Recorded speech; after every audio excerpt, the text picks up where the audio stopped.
রায়গঞ্জ লোকসভা কেন্দ্রটি বিজেপির কাছে অনেকটাই নিরাপদ। গত লোকসভা নির্বাচনে রায়গঞ্জ কেন্দ্র থেকে জয়ী হয়েছিলেন বিজেপি প্রার্থী দেবশ্রী চৌধুরী। দেবশ্রী দেবীর বাড়ি দক্ষিণ দিনাজপুর জেলার বালুরঘাটে। লোকসভা ভোট আসন্ন। ইতিমধ্যেই বিজেপি, তৃণমূল কংগ্রেস এবং সিপিএম সব দলই প্রার্থী নির্ধারণ করে দলের রাজ্য কমিটির সুপারিশ পাঠিয়েছে। উত্তর দিনাজপুর নাগরিক বৃন্দের পক্ষ থেকে স্থানীয়দের প্রার্থী করার দাবি জানিয়ে রায়গঞ্জ শহরে বিভিন্ন জায়গায় ফ্লেক্স ব্যানার টাঙিয়েছেন। ফ্লেক্স দেখার অনুমান করা যাচ্ছে বিজেপি দলের একাংশই এই ফ্লেক্স টাঙিয়েছে।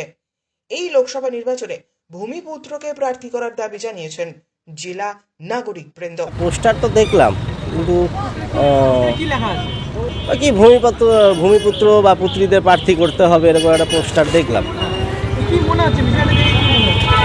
বিষয়টা অ্যাকচুয়ালি কোন রাজনৈতিক দলের সেটা তো স্পষ্ট করে বলা নেই, সেটা ওখানে কিছু স্পষ্ট নেই। নাগরিক বৃন্দ বলে একটা সংগঠন বা ফোরাম হিসাবে ওখানে উল্লেখ করা আছে।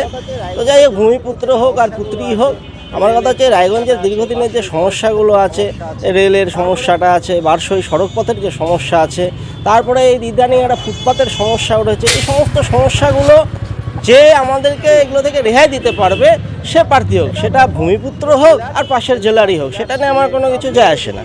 কিন্তু সাথে তবু এটা বলবো যে জেলার যদি ছেলে বা জেলার ছেলে বা মেয়ে যদি হয়, তাহলে সে হয়তো এই জেলার সমস্যাগুলো একটু ভালো করে জানবে, আর আমরাও সরাসরি তার সাথে আমাদের সমস্যার কথাগুলো তুলে ধরতে পারবো। সেই ক্ষেত্রে ভূমিপুত্র হলে আমার কোনো অসুবিধা নাই। বিজেপি জেলা নেতৃত্ব এই দাবিকে আমল দিতে রাজি নন।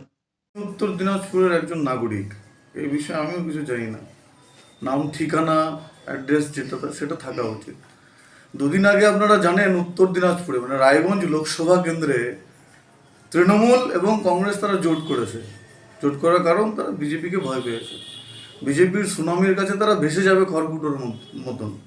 জনগণকে বিভ্রান্ত করার জন্য কেউ বা কারা এই ধরনের কাজ কিছু যদি করে থাকে, করতেই পারে, স্বাভাবিক আছে।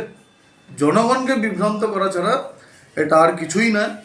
যদি আপনি দেখেন রাজনৈতিকভাবে রায়গঞ্জের যারা বিগত দিনে সাংসদ ছিল, কেউ কলকাতার বাসিন্দা সিপিএমের যারা ছিল, বা বাকিরা কেউ দিল্লির বাসিন্দা ছিল, আপনারা খোঁজ নিয়ে দেখুন ভারতীয় জনতা পার্টির যে সাংসদ রয়েছে রায়গঞ্জে, অবিভক্ত যে দিনাজপুর জেলা, সেই অবিভক্ত দিনাজপুর জেলায় তাদের বাড়ি।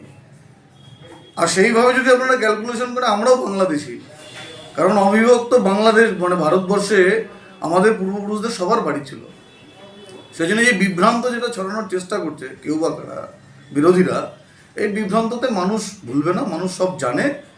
একটা শুধুমাত্র বিজেপির যে সাংগঠনিক শক্তি এই লোকসভা কেন্দ্রে রয়েছে, সেই সাংগঠনিক শক্তিকে সাধারণ মানুষের সমর্থনকে ভয় পেয়ে সাধারণ মানুষের মধ্যে বিভ্রান্তি ছড়ানোর জন্য এই ধরনের কার্যকলাপ, এই ধরনের চক্রান্ত এক শ্রেণীর নিম্নরুচির মানুষ করে চলেছে। বলবো যে এরকম পোস্টার এর আগেও পড়েছিল, আজও পড়ছে। এই পোস্টারটা কেন আর কি কালারের, তারা কোন পার্টি বিলংস করে, সেই জায়গাটাতে আপনারা বুঝে যেতে পারবেন। কারণ পোস্টারের কালারটা দেখুন, এই কালারের সঙ্গে কোন পার্টির কালার মিলছে। যারা যে ধর্মে বিশ্বাস করে তারা তো সেই ধর্মের পতাকাই উত্তোলন করবে।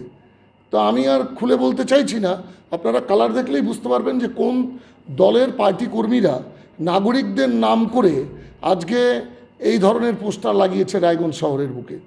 বিজেপি তো বলছে এটা বিরোধীদের চক্রান্ত। না, বিরোধীদের চক্রান্ত নয়, নিজেদের গা থেকে এই অপবাদটাকে দূরে সরিয়ে রাখবার একটা অপচেষ্টা মাত্র। ওনাদের পার্টির পক্ষে, বিজেপি পার্টির পক্ষে যে কথা বলা হয়েছে, এই কথাটা তো তাদের জন্যেই আজকে বাজারে এসছে এই পোস্টার। কেন অপদার্থ, অকর্মণ্য এবং রায়গঞ্জে না থাকা সাংসদ বলেই তো আজকে তাদের দলের কর্মীরাও এই কথা আওয়াজ তুলতে পারছে যে ভূমিপুত্র হতে হবে। এই ভূমিপুত্রের গল্প আসতো না এই রায়গঞ্জের মাটিতে যদি করিতকর্মা এমপি হতো, মানুষের স্বার্থে কাজ করতেন, মানুষের সাথে কাজ করে যেতেন, তাহলে এই কথা কোনোদিনই পোস্টারের আকারে আসতো না। আপনারা এটাও জানেন, নির্বাচিত হবার পর তো ছিলেন রাষ্ট্রমন্ত্রী, হয়ে গেলেন এমপি, এরপরে হয়ে যাবেন এক্স এমপি। সেই আতঙ্কে ওরা ভুগছেন।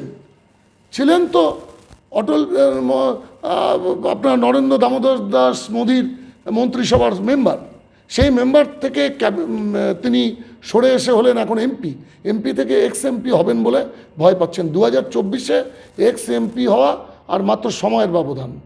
খানিকটা কি বিজেপির অন্তর্কলহ?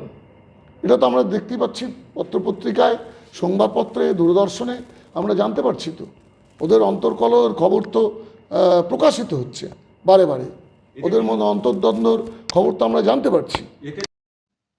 ব্যুরো রিপোর্ট, উত্তরের প্রহরী।